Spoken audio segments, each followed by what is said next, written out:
So we just want to start off by asking you, you're wearing a Martin Luther King shirt, and it's the 45th anniversary of I Have a Dream speech on the 28th. What's your dream about AIDS for youth? Well, first of all, the first dream for all of us is that we find a cure. But beyond finding the cure is that we come to terms with AIDS and we understand its devastation on the lives of people.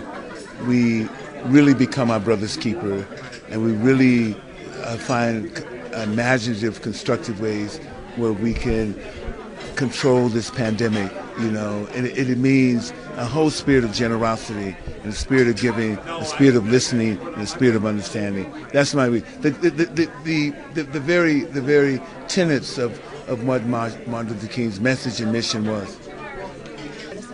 What do you believe is the best way to spread awareness about HIV and AIDS among youth?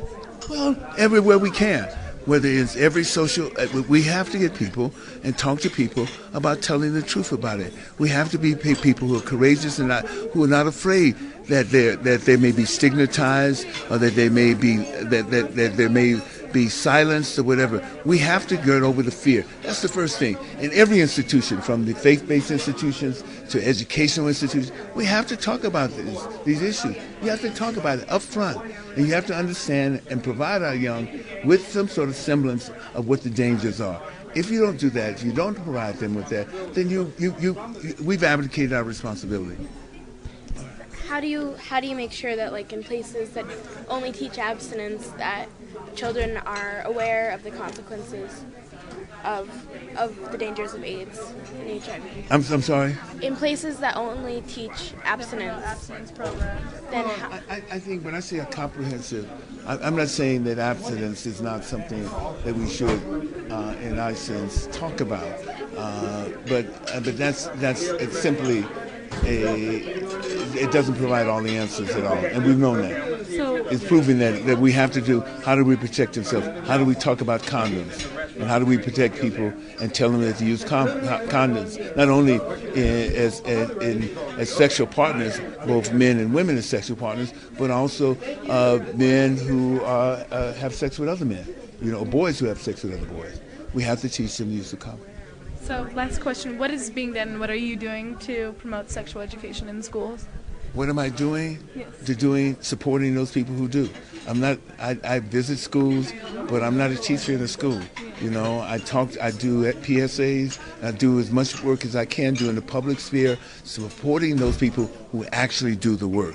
What I've always wanted to know is why. Why are you always at the forefront of AIDS education, AIDS research, and how that relates to youth?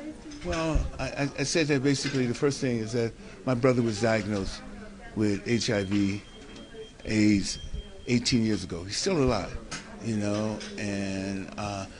the early victims that we knew about in terms of HIV/AIDS were colleagues of mine. And I remember just finishing Lethal Weapon, the first Lethal Weapon in 1986. And before I left to go to Zimbabwe to shoot the movie on Mandela for HBO, a friend of mine, a fellow actor, we'd come up in auditions together, and we'd known each other for a long time. I would take him food. He was dying of AIDS. By the time I came back, he died in 1987. So he was one of the early victims. So I'll never forget that, because he never talked about that. He never disclosed the fact because he was afraid of being stigmatized for having AIDS, but he was one of the victims, one of the early victims, and I'll never forget that. Of cooking for him, of bringing him dinners from soul food restaurants and whatever at that time.